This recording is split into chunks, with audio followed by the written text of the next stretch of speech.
सभी साथियों को जोहार। आज हम लोग झारखंड के स्वतंत्रता सेनानी या विभूति के भाग 2 पर चर्चा करने वाले हैं। उनमें कुछ अन्य जो कि कल के क्लास में छूट गए थे उनके बारे में आज हम लोग डिस्कशन करेंगे। और आज का जो पहला शीर्षक है या पहले जो व्यक्तित्व हैं उनका नाम है पोटो सरदार। तो आज हम लोग इन्हीं से अपना क्लास स्टार्ट करते हैं और चर्चा करते हैं कि इनका क्या योगदान रहा झारखंड के स्वतंत्रता में या फिर ऐतिहासिक रूप से विद्रोह जो हुए उसमें। तो सबसे पहला देखिएगा पोटो सरदार। ये क्वेश्चन कई बार पूछ चुका है कि जो पोटो सरदार थे उनका संबंध किस जनजाति से था। पोटो सरदार, तो पोटो सरदार इनका ओरिजिनल जो नाम है वो पोटो हो कहा जाता है। ये हो जनजाति से थे, कोल्हान क्षेत्र के, मतलब आप समझ लीजिए पश्चिमी सिंहभूम आज का, उस क्षेत्र के ये थे। कोल्हान के जनजाति था इनका हो, इनका नाम ही था पोटो हो। लोकप्रिय रूप से इनको पोटो सरदार कहा जाता है। अब इनकी हम लोग चर्चा करते हैं इनका क्या रोल रहा या भूमिका रहा। तो कोल्हान के क्षेत्र में हम लोग जान रहे हैं ये हमेशा से ये जो हो जनजाति है स्वतंत्रता प्रिय रही है, मतलब स्वतंत्र जीवन जीने की आदी रहे हैं हमेशा से। आज भी देखिएगा हो जनजाति है, उनका निवास आज भी आप जाके देखिए पश्चिमी सिंहभूम, पूर्वी सिंहभूम, इस क्षेत्र में इनका संघनत्व थोड़ा ज्यादा है। और इस क्षेत्र में देखिएगा आज भी बहुत घने घने जंगल हैं। तो इस कदर से जानिए कि हमेशा से जंगलों पे इनका अधिकार रहा है। अंग्रेजों के आने के बाद वो क्या किए, तरह तरह के टैक्स लगा दिए, पाबंदियां लगा दी, जंगल को सरकारी संपत्ति घोषित कर दिया गया। तो जो लोग आज तक स्वतंत्र रूप से जंगल के उपज का या कह लीजिए किसी भी तरह का जंगल पे संपूर्ण अधिकार उनका था बिना रोक टोक के, वे तो मानते थे कि ये हमारे सिंहभोंगा का देन है और उसका निस्वच्छंद रूप से उपयोग करना हमारा अधिकार है। लेकिन बाद में पता चला कि नहीं, ये तो भाई अंग्रेजों का है। अचानक से सारा बोलते हैं ना जज्बात बदल दिया गया। तो आश्चर्य होगा ये सब भी। इसी क्रम में ये देखिएगा कि अंग्रेजों का यहाँ पे जब घुसपैठ स्टार्ट हुआ तो तरह तरह का लोभ लालच दे करके, तो इन्हीं के बगल में जैसे कोल्हान का जो क्षेत्र था इनका भी अपना शासन था, अपना राज्य था। तो बगल वाले जो राज्य थे सरायकेला, खरसावां,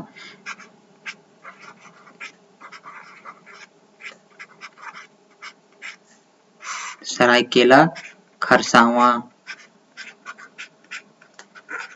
जो कि पोरहाट राज्य से टूट करके बना था। ये कैसे बना था इस पे चर्चा हम लोग क्लास में कर चुके हैं। तो इससे ये टूट के ये दोनों छोटे छोटे राजवंश कह लीजिए ये इसका निर्माण हुआ। तो ये सब क्या चाह रहे थे कि अंग्रेजों की सहायता से कोल्हान को हम अपने क्षेत्र में शामिल कर लें और उनसे मालगुजारी वसूलने का अधिकार उनका हो जाए, मतलब उनके क्षेत्र में ये शामिल हो जाए। सिंपल सा बात है। अंग्रेजों ने प्रवेश के समय में उनको जैसे सुविधा हो रहा था कि जो जैसे तैयार हो रहा है उसको वैसे रख करके सहूलियत करके अपने अधीन कर लेना। अधीनता तो वे स्वीकार कर ही चुके थे। तो इसी क्रम में क्या हुआ कि वे लोग इसको अंडर करने के चक्कर में, कि इसके अधीन क्षेत्र बनाने के चक्कर में उन लोग कई वहां पर अभियान चलाए और बाद में इसी यही बाहरी लोगों को ला करके बसाया गया, जिसका कि परिणाम हम लोग 1820 में 1832 में देख चुके थे कोल विद्रोह के समय में। ठीक है, 32 वाला कोल विद्रोह। इसी के 5 साल के बाद 1837 में फिर यही विद्रोह होता है। 1832 का जब कोल विद्रोह होता है तो उसके बाद 34 में SWFA, south west frontier agency, इसकी स्थापना कर दी जाती है और गवर्नर जनरल के एजेंट के रूप में विली किन्सन को प्रतिनियुक्त कर दिया जाता है, जिसको कि एजीजी बोलते थे, agent of governor general, AGG, इसके रूप में यहाँ पे प्रतिस्थापित कर दिया। और वे लोग फिर क्या किए अपने क्षेत्र में शांति बहाल करने के लिए कि कोई विद्रोह ना हो, सब हमारा अधीनता हंसते हुए स्वीकार करे। तो ऐसा संभव तो था नहीं, क्योंकि हमेशा से ये स्वतंत्रता प्रेमी रहे हैं, तो कैसे ये अधीनता स्वीकार कर लेंगे। तो इसी क्रम में क्या हुआ कि यहाँ पे 1837 में फिर जब कोल्हान को भी ये लोग शामिल कर लिए, तो ये थे दक्षिणी कोल्हान के, ये जो हमारे पोटो सरदार थे, पोटो हो वे दक्षिणी सरदार के बोर पीर हुआ करता था। इन लोग जानते हैं स्थानीय स्वशासन में एक पीर का फिर राजा, जिसे पीर कह लीजिए या पढ़ा कह लीजिए, ये सब हुआ करता था। तो पढ़ा का जो प्रमुख होता था वो राजा कहलाता था। तो ये जो हमारे पोटो सरदार थे वही बोर पीर के ये राजा थे। तो उन्होंने इस बात को ये कह दिया कि भाई ये जो अधीनता आपकी स्वीकार की गई है वो उत्तरी इस भाग वाले के जो कोल्हान क्षेत्र है इस यहाँ के लोगों ने किया है, यहाँ के लोगों ने नहीं किया है, मतलब हमने नहीं किया है। अंग्रेज ये बात मानने वाले थे? नहीं मानते। तो हो गया विद्रोह। ये विद्रोह का बिगुल फूंक दिए और इनके मुख्य साथी में आ गए नारा हो, बुड़ाई हो, पांडुआ हो, बोरा हो, ये सब हो जनजाति के ही कुछ अन्य पीर के ये राजा थे। इनके सहयोगी के रूप में सारे लोग जुड़ गए, सभी विद्रोही लगभग साथ आ गए और एक जोरदार युद्ध हुआ 1837 में ही, लास्ट नवंबर दिसंबर में, जिसमें कभी ये अंग्रेजों को पास कर दे, कभी ये मात खा जाएं, दूसरी ओर भाग जाएं। इस तरह से युद्ध लगभग चलता रहा 1-2 महीने और अंततः दिसंबर में, लगभग 8 दिसंबर का समय था, 8 दिसंबर 1837 को ये हमारे पोटो सरदार और ये इनके अन्य साथी सारे लोग पकड़े गए। इनमें त्वरित रूप से संक्षिप्त मुकदमा चलाया गया और 1 जनवरी दिन भी देखिए कितना उन लोग बदमाशी करके किया है कि 1 जनवरी जो कि वही लोग के हिसाब से नया साल होता है, खुशी का दिन होता है, उस दिन में ये लोग क्या कर रहे थे, 1 जनवरी 1838 को पोटो सरदार और इनके 2 अन्य साथी नारा हो और बुड़ाई हो, इन दोनों को साथ में फांसी दे दिया गया 1 जनवरी को। इनको और प्लस इनको, इन तीनों को फांसी दे दिया गया 1 जनवरी को। और पांडुआ हो और बोरा हो, इन दोनों को 2 जनवरी को फांसी दे दिया गया, 2 जनवरी 1838। वहीं चक्रधरपुर में लाकर के फांसी दिया गया था।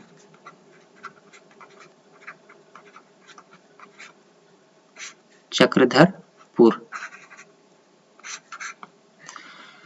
और उसके बाद फिर ये देखिएगा कोल्हान गवर्नमेंट स्टेट का गठन किया गया 1837 में ही। और यहाँ पे टिकेल यहाँ के जो अंग्रेज अधिकारी थे उनका पहला जिसे उपायुक्त बनाया गया उसका नाम था टिकेल को पहला उपायुक्त बनाया गया। कोल्हान गवर्नमेंट स्टेट, कोल्हान, ये एग्जाम में पूछ सकता है, ये याद रखिएगा आप लोग, कोल्हान गवर्नमेंट, ये सबकी चर्चा वीडियो क्लास में भी हुई है, उसे भी आप लोग जरूर देखते जाइएगा, तो सारा कुछ क्लियर हो जाएगा, कहीं से कोई क्वेश्चन छूटने का कोई चांस नहीं रहेगा। तो ये कोल्हान गवर्नमेंट स्टेट 1837 में गठन हुआ था। इसके पहले उपायुक्त टिकेल बनाए गए थे। तब विलिकिंसन जो कि SWFA, देखिएगा यहाँ SWFA में यहाँ पे AGG के पद पे थे, मतलब एजेंट ऑफ गवर्नर जनरल। इन्होंने इसे यहाँ के शासन चलाने के लिए 31 नियमों, जिसमें कि 31 नियम थे वर्णित, उस नियमों की एक सूची सौंपी, जिसे कि आज हम लोग विलिकिंसन रूल, हिंदी में लिख देते हैं, उसी को हम लोग आज विलिकिंसन रूल,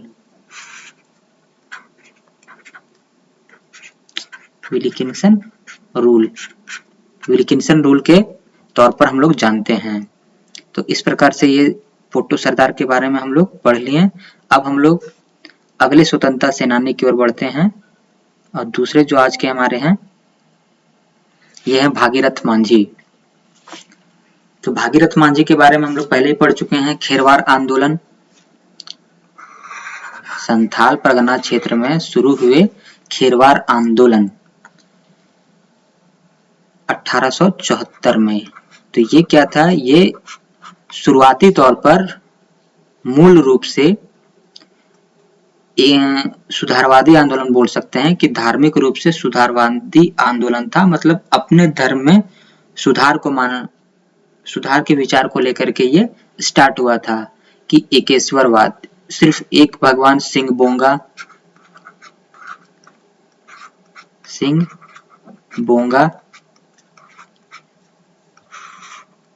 बोंगा की उपासना करना है। उसके अलावा अन्य देवी देवताओं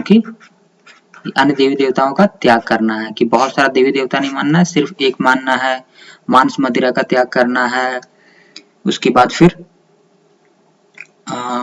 अपने आंगन में तुलसी का चौरा, मतलब तुलसी पौधा जो हम लोग जानते हैं वे हम लोग पूजते भी हैं उसे, तो उसे अपने आंगन में स्थापित करना। इस तरह का बहुत सारा वे अपना किए थे नियम। बाद में ये 1874 में ये स्टार्ट हुआ, लेकिन 1875 आते आते क्या हुआ, इसका स्वरूप में, इस आंदोलन के स्वरूप में परिवर्तन हो गया और उसके बाद ये सुधारवादी आंदोलन के साथ साथ राजनीतिक आंदोलन के तौर पर जाना जाने लगा। मतलब ये एक राजनीतिक आंदोलन बन गया। भागीरथ मांझी जो थे हमारे, वो क्या किए, घोषणा कर दी कि कोई भी अंग्रेजों को मालगुजारी नहीं देगा। मालगुजारी मतलब समझ रहे होंगे, टैक्स, कर, जो कह लीजिए लगान, कि कोई भी अंग्रेजों को मालगुजारी का भुगतान नहीं करेगा। कौन किसे करेगा, तो ये हमें करेगा।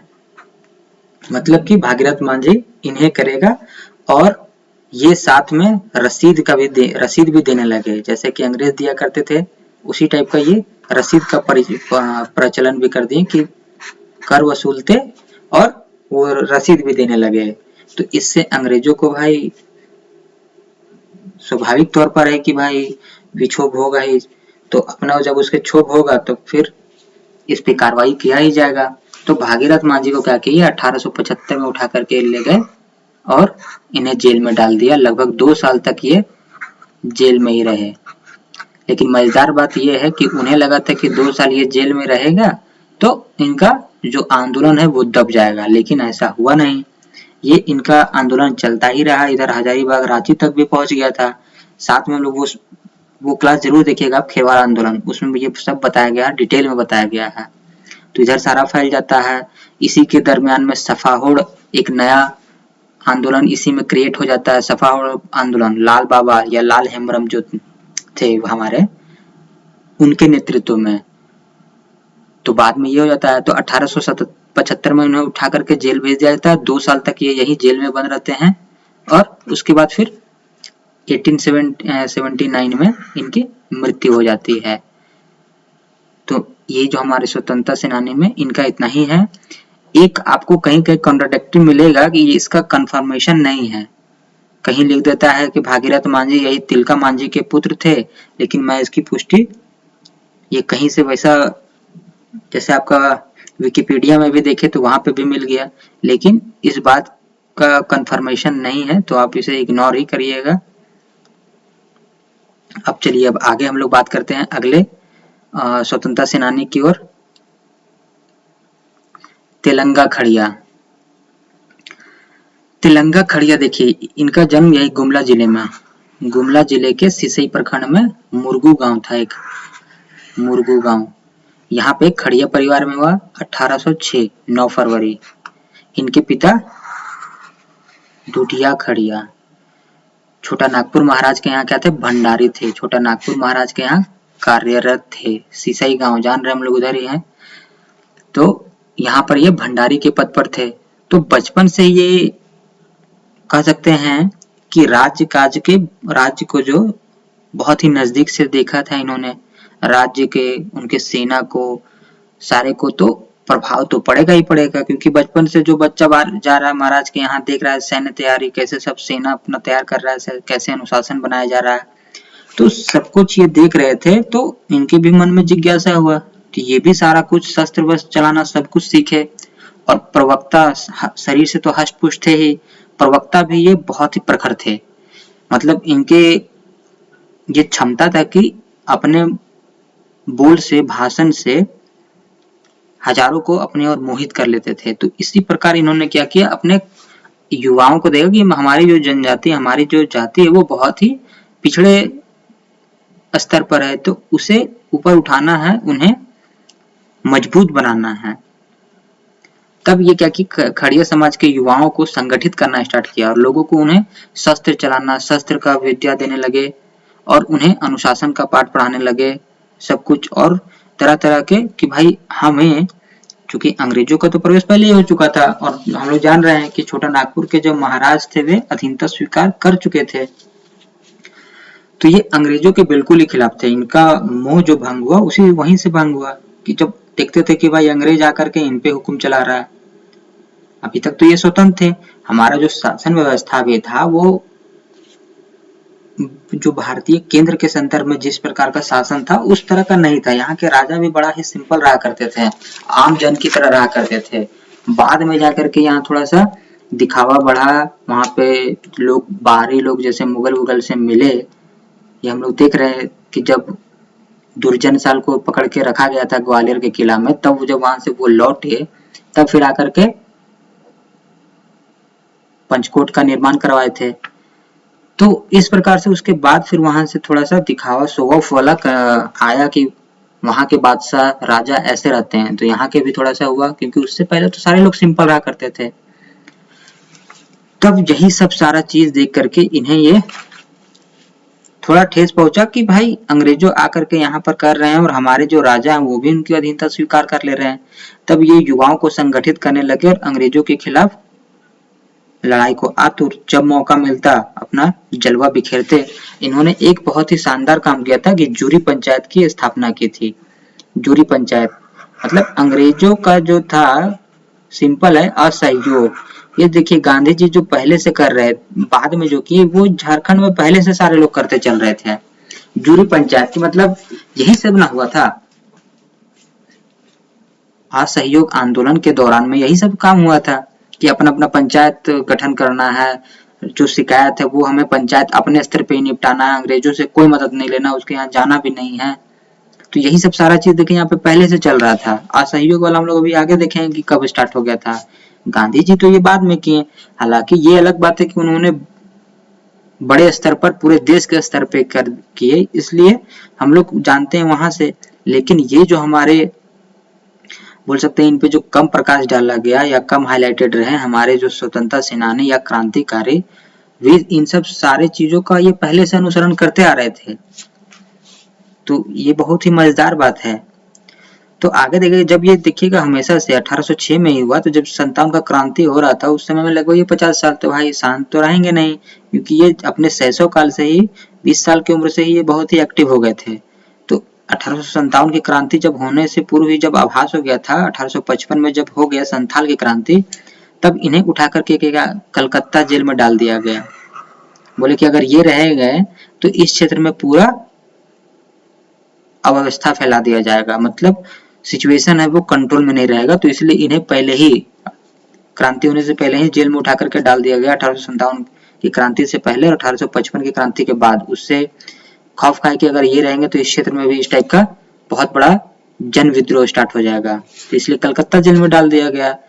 बाद में कलकत्ता जेल में फिर 1857 की क्रांति जब दब गया, तो फिर लास्ट में 1858 में इन्हें जेल से रिहा कर दिया गया। ये वापस आए और उसके बाद फिर से अपने संगठित करना सबको स्टार्ट किए, सबको वही प्रशिक्षण दे रहे थे। और इसी समय में क्या हुआ, 1880 में 23 अप्रैल 1880 में युवाओं को प्रशिक्षण देने के बाद प्रार्थना करवा रहे थे। प्रार्थना करवाते समय जब उसके बाद लास्ट में जब शीश झुका करके प्रणाम किया जाता है, उस समय प्रणाम कर रहे थे, तब तक ये एक धोखेबाज गद्दार आदमी बोधन सिंह, ये क्या किया, उनको पीछे से गोली मार दिया। और इस प्रकार से हमने अपने एक अनमोल रत्न को खो दिया। गोली मारकर हत्या कर दी।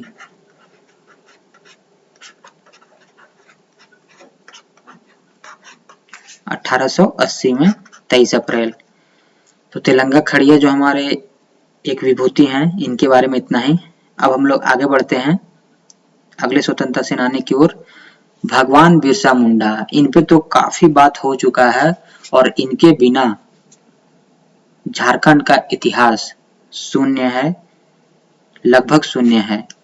तो ये तो हमारे सबसे जो कह सकते हैं पढ़ा लिखा जाने वाला टॉपिक यही है। तो इनके बारे में हम लोगों ने पहले भी, जब बिरसा मुंडा का विद्रोह या फिर धरती आबा का विद्रोह, उलगुलान जो भी कह लीजिए, तो इनके बारे में हम लोग डिटेल पढ़े हैं। यहाँ पे फिर से एक बार शॉर्टकट में थोड़ा चर्चा कर लेते हैं कि इनका जन्म 15 नवंबर 1875 को खूंटी, अभी जो वर्तमान में ये खूंटी में है, उस समय में लिखता था रांची जिले के खूंटी अनुमंडल के उलीहाती गांव में, लेकिन वर्तमान में तो ये खूंटी जिला पड़ता है, उलीहातू गांव में हुआ। माँ का नाम था करमी मुंडा, यहाँ देखिएगा, माँ का नाम करमी मुंडा, पिता का नाम सुगना मुंडा। बाद में जब इनका जन्म हुआ था तो उसके बाद फिर इनके पिता, चूंकि उस समय में सारा ये कहानी हो चुका है कि बहुत दरिद्रता में जीवन व्यतीत कर रहे थे, तो कि हमारा दरिद्र गरीब होगा, भूमि वापस हो जाएगा, इस लालच में ये क्या किए थे इनके पिता, ईसाई धर्म का ग्रहण कर लिए थे, ईसाई धर्म को अपना लिए थे। ठीक है, ईसाई धर्म को अपना लिए थे। और उसके बाद इनके पिता का नाम हो गया था मसीह दास। नामकरण होता है ना, जब भी ईसाई धर्म कोई ग्रहण करता है तो उसके बाद उसका नया नाम होता है। तो मसीह दास इनके पिता का नाम रखा गया था और इनका नाम रखा गया था दाऊद मुंडा। तो ये देखिएगा एग्जाम में पूछता भी है। इनके गुरु ये जगह जगह अलग अलग जगह पे पढ़े, हम लोग जान रहे थे, पढ़े थे। ठीक है, कभी चलकद में, कभी यहाँ अपनी बहन के यहाँ खटंगा इस सब में आकर के, तो इधर इधर आकर के ये पढ़े और अलग अलग जगह पे अलग अलग लोगों से संपर्क हुआ। उन्हीं में से एक इनके थे गुरु आनंद पांडे, जिन्होंने इन्हें भगवत गीता, महाभारत, इन सब जो धर्म ग्रंथ है इसके बारे में इन्हें बताया, इन्हें समझाया। इसके बाद ये क्रिश्चियन बोलते मिशनरी स्कूल में भी पढ़े, चाईबासा में, वहां से अपर प्राइमरी जो होता है स्कूल, वहां से पास आउट किए। लेकिन बाद में फिर वहां के जो पादरी थे उनसे मतभेद हो जाता है न्यूट्रोनेट से। उसके बाद फिर ये यहाँ पर उस स्कूल से इन्हें निकाल दिया जाता है, फिर ये वापस गांव आ जाते हैं, वहीं पर रहते हैं। फिर सारा कहानी है कि कैसे कैसे इन्हें गांव से बहिष्कृत कर दिया जाता है, फिर इन्हें कैसे ये खबर फैलता है सभी ओर की सिंहबोंगा ने इन्हें दर्शन दिया है। ये क्या है, तो ये भगवान के दूत हैं। शुरुआत में इनका था कि भगवान के दूत हैं, उसके बाद इनके गांव में क्या होता है, चेचक फैल जाता है, तब फिर ये बहुत से लोगों की सेवा करते हैं, भगवान के दूत के रूप में मान्यता थे। उसके बाद फिर बहुत सारे लोगों को सेवा करते हैं बहुत ही मन से, और उसके बाद फिर ये बहुत सारे लोग ठीक हो जाते हैं। तब इनको भगवान के दूत नहीं बल्कि भगवान का ही दर्जा दिया जाता है कि नहीं, जो बिरसा मुंडा है वे खुद ही भगवान हैं। और उसके बाद फिर ये एक नए धर्म का या पंथ धर्म या पंथ जो भी कह लीजिए, इसका प्रचलन करते हैं और नाम इसका रखाता है बिरसाइत पंथ या बिरसाइत धर्म। इसमें यही होता है कि सिर्फ सिंहबोंगा की उपासना करना है, एकेश्वरवाद, और बहुत सारी चीज बताएं कि गुरुवार को छुट्टी का दिन मनाना है, और तुलसी की तुलसी चौरा स्थापित करना है, क्योंकि ये बाद में वैष्णव धर्म गुरु के संपर्क में भी आए थे। तो उसके बाद फिर वे सारा कुछ, बहुत सारा कुछ हिंदू धर्म वाला भी अपना लिए थे। तो ये सब सारा कुछ वो किए। बाद में 1895 में ये क्या हुआ, 95 तक इनका जो विद्रोह था वो धार्मिक से बदल करके अब हो गया था राजनीतिक रूप ले लिया, और जिसमें कि जो सरदारी आंदोलन जो चल रहा था, तो जिसमें सरदारी आंदोलन करने में जो लोग सफल नहीं हुए अपने बलबूते पर, उन्हें नेतृत्व की आवश्यकता थी। तो वे सभी सरदारी आंदोलन के लोग इन्हें बिरसा भगवान को अपना नेता मान करके इनके संबंध में प्रचार करने लगे और इन्हें काफी सहायता पहुंचाई। दोनों क्योंकि एक दूसरे के संपूरक थे, इनको अनुयायी मिल गए और उन्हें नेता। और उसके बाद जब 1895 में ये सारा अपना विद्रोह को संगठित कर रहे थे, तब फिर अंग्रेजों को पता चल गया, क्योंकि ये क्या थे कि भाई ईसाइयों के भी विरुद्ध हो गए थे, क्योंकि इनका जो वहां हम लोग चाईबासा स्कूल से निकाल दिया गया था, वो यही सब था कि जो ईसाई थे वो यहाँ के जनजातियों की बुराई किया करते थे, तो जो कि इनको बर्दाश्त नहीं था। तो उस समय में जब निकाल दिया गया तो सिंपल सा बात है कि इनके मन में ईसाइयों के प्रति भी द्वेष तो पैदा हो ही जाएगा। तो वही कारण था कि ये अंग्रेजों के खिलाफ भी कर रहे थे प्रचार और ईसाइयों के खिलाफ भी, और बाहरी जो दिक्कू थे परेशान करने वाले, उनके खिलाफ तो था ही था। तो ये सब सारे मिलके क्या किए, अंग्रेजों को बोले कि भाई इसे जेल में डालो, नहीं तो ये बहुत बड़ा इशू बन जाएगा, आगे चल के बहुत बड़ा विद्रोह खड़ा हो जाएगा। तो यही इसी कारण से 1895 में इन्हें पकड़ के लाया गया, थोड़ा सा सुनवाई हुआ और इन्हें फिर दो साल का जेल भेज दिया गया हजारीबाग में, और 50 रुपए का दंड भी लगाया गया था, 50 रुपए का, कि अगर 50 रुपए भुगतान नहीं करते हैं तो 6 महीना का और भी जेल, मतलब लगभग मान के चलिए 2.5 साल। तो उसके बाद फिर ये हजारीबाग जेल में लगभग 2 साल बंद रहे, 2 साल से कुछ ज्यादा ही थे। उसके बाद 1897 में 30 नवंबर को इन्हें जेल से रिहा कर दिया गया, और ये कहा गया कि भाई आप जाइएगा और उसके बाद फिर से आप विद्रोह मत स्टार्ट करिएगा। ये बोले ठीक है, लेकिन ये बोलने का बात होता है, मानेंगे तो नहीं। आए फिर से अबर और भी जोरदार तरीके से विद्रोह को, अपने लोगों को संगठित करना स्टार्ट कर दिए कि विद्रोह अबर जोरदार तरीके से करना है। और अबर ये दिए थे नारा, अबुआ राज एटे जना महारानी राज टुड्डू। और जब लास्ट जब विद्रोह का बिगुल फूका गया 24 दिसंबर 1899 में, तब उस समय में नारा दिया गया था, कटोंग बाबा कटोंग, साहिब भी कटेगा, रारी भी कटोंग, जो बाहरी लोग हैं उसको भी, वो भी कटेगा, कि सबको काटो काटो, कटोंग बाबा कटोंग, साहिब कटोंग, रारी कटोंग। ये दो नारा बहुत ही प्रसिद्ध रहा। 24 दिसंबर को विद्रोह डोंबरी पहाड़ी, जो कि खूंटी में ही है, डोंबरी पहाड़ी, यहाँ से याद रखिएगा। ये भी क्वेश्चन पूछता है कि डोंबरी पहाड़ी का संबंध किस विद्रोह से है, तो डोंबरी पहाड़ी यहाँ से यही विद्रोह स्टार्ट होता है, वही 24 दिसंबर वाला दिन। उसके बाद सभी ईसाइयों को मारना स्टार्ट, जितना ईसाइयों का, मिशनरियों का जो भी था, स्कूल हो या चर्च हो, सभी तहस नहस करना स्टार्ट। जितने दिकू लोग थे, बाहरी जमींदार, उनको मारना पीटना स्टार्ट। तो इसके बाद ये सब होने लगा, लगभग 1-1.5 महीना होते रहा, वो लोग छापामारी करते रहा, ये लोग जहां छापामारी करता ये लोग निकल जाते। लेकिन अंततः 3 फरवरी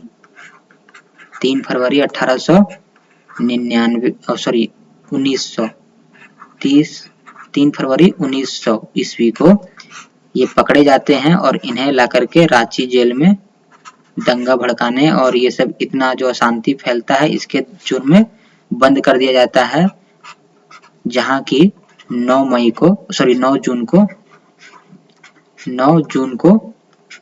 जून 1900 ईस्वी को इनकी मृत्यु हो जाती है। अब मृत्यु में भी विरोध है कि अंग्रेज बोलते हैं कि हैजा से मृत्यु हो गई, कुछ बीमारी से मृत्यु हो गई, और जबकि यहाँ के लोगों का मानना है कि नहीं, हमारे भगवान को इन्होंने जहर देकर के मार दिया, जहर देकर के मारा। अब जो भी बात रहा हो, लेकिन 9 जून 1900 ईस्वी को इनकी मृत्यु हो गई। तो इस प्रकार से हम लोग अपने धरती आबा के बारे में देख लिए, इनका विद्रोह। अब हम लोग आगे बढ़ते हैं, अगले स्वतंत्रता सेनानी, इन्हीं के सेनापति जो थे गया मुंडा, इनके बारे में हम लोग देखते हैं। गया मुंडा, तो गया मुंडा वही, ये भी खूंटी जिला के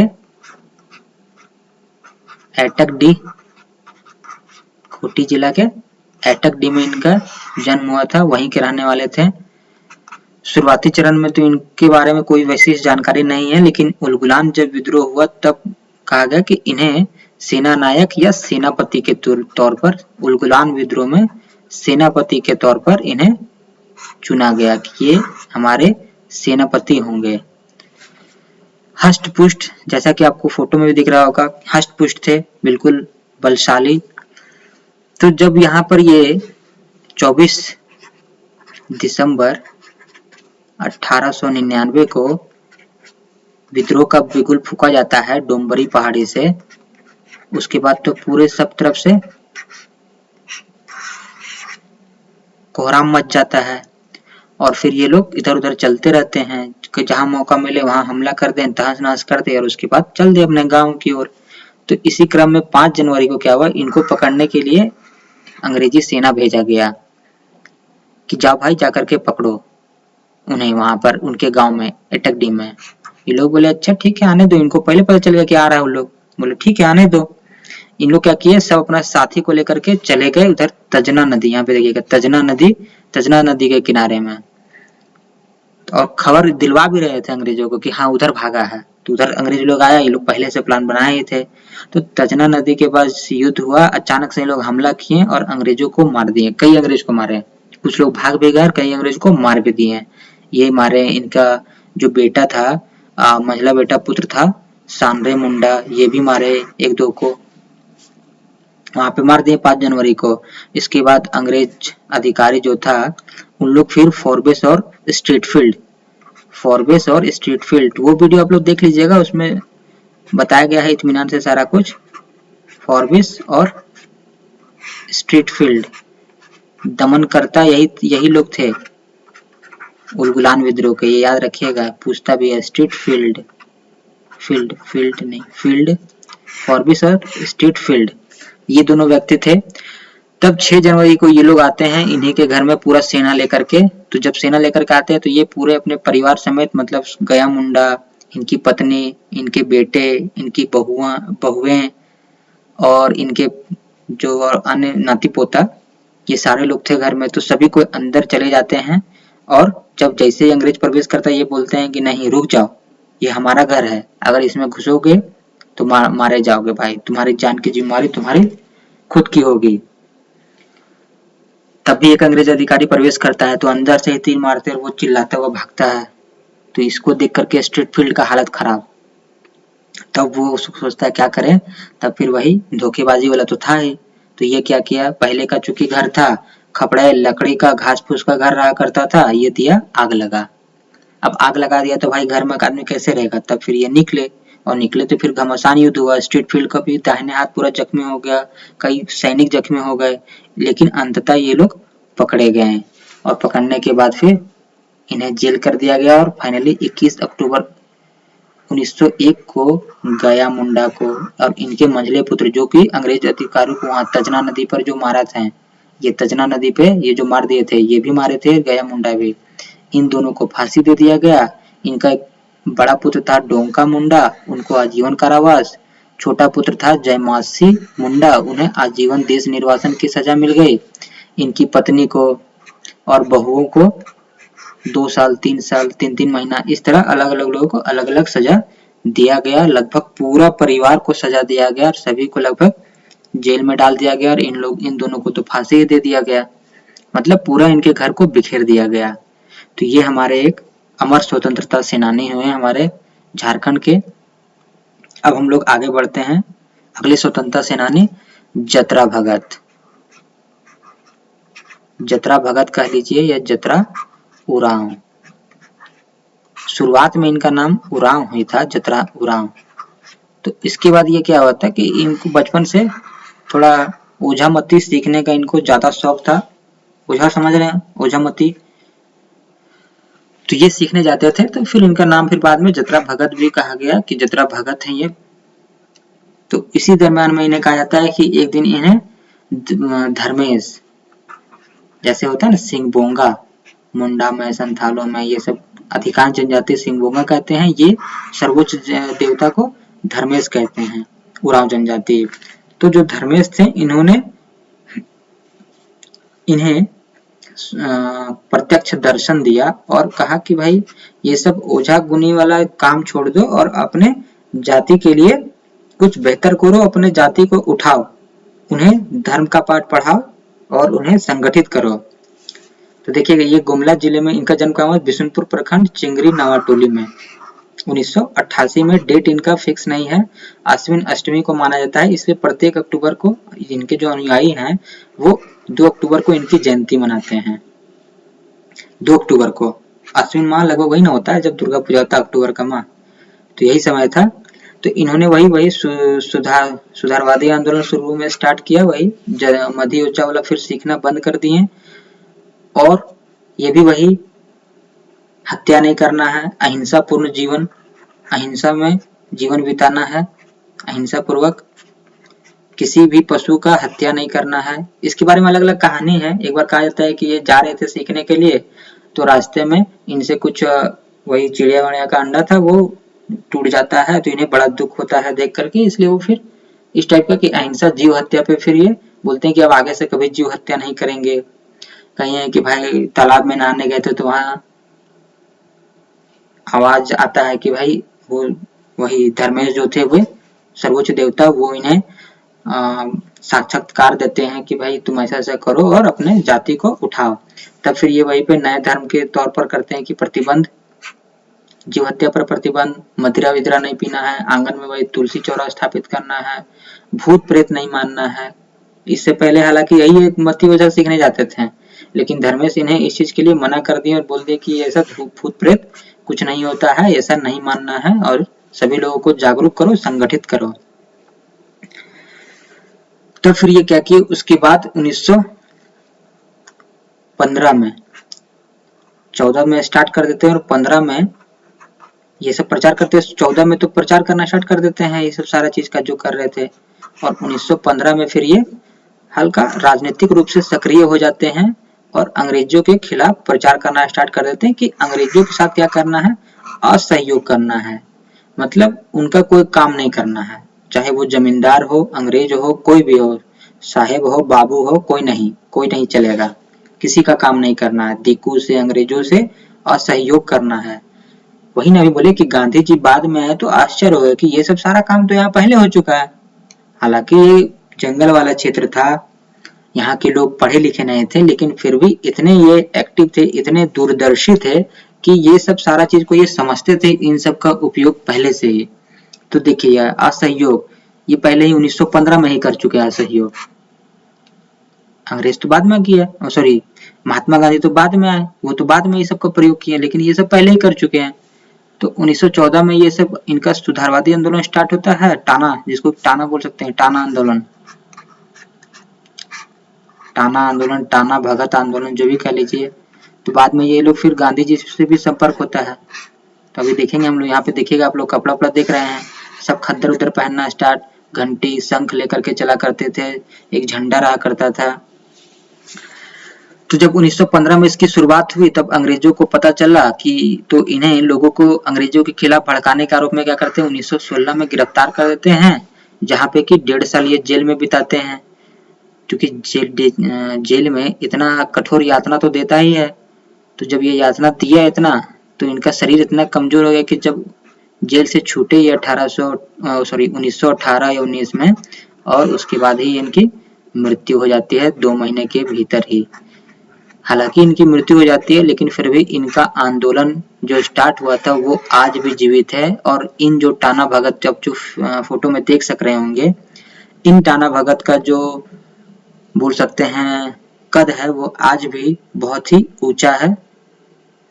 अगर इनकी कोई भी बात होती है तो सरकार इनकी बात को बहुत ही गंभीरता से सुनती है, मानती है, क्योंकि ये आज से नहीं, ये देश को आजाद कराने में भी इनकी काफी बड़ी भूमिका रही है। हम लोगों ने स्वतंत्रता आंदोलन वाले क्लास में सारा कुछ देखा है, तो इसीलिए इनका जो योगदान है वो अभूतपूर्व है। तो इस प्रकार से स्वतंत्रता आंदोलन तक के जो हमारे स्वतंत्रता सेनानी हुए, इन सबको हम लोगों ने देख लिया। अब अगले क्लास से मैं आप लोगों को क्लास नहीं, कुणाल सर आप लोगों को क्लास देंगे तो आप कुछ कुछ अन्य टॉपिक वो जो पढ़ाएंगे आपके सिलेबस के हिसाब से, तो वो सब आप लोग पढ़ते जाइए। अब मैं जब वापस रांची जाऊंगा तब फिर आपको फिर से वही वीडियो वाला क्लास ही मिलेगा, और उसके बाद फिर हम लोगों को झारखंड सेपरेशन मूवमेंट को देखना है, बिल्कुल अच्छे तरीके से देखना है कि झारखंड पृथकतावादी आंदोलन की झारखंड किस प्रकार से अपने मांग से लेकर के अपने अस्तित्व तक का सफर कैसे तय किया, इसे हम लोग देखेंगे। तो आज की क्लास में इतना ही, फिर मिलते हैं हम लोग। धन्यवाद।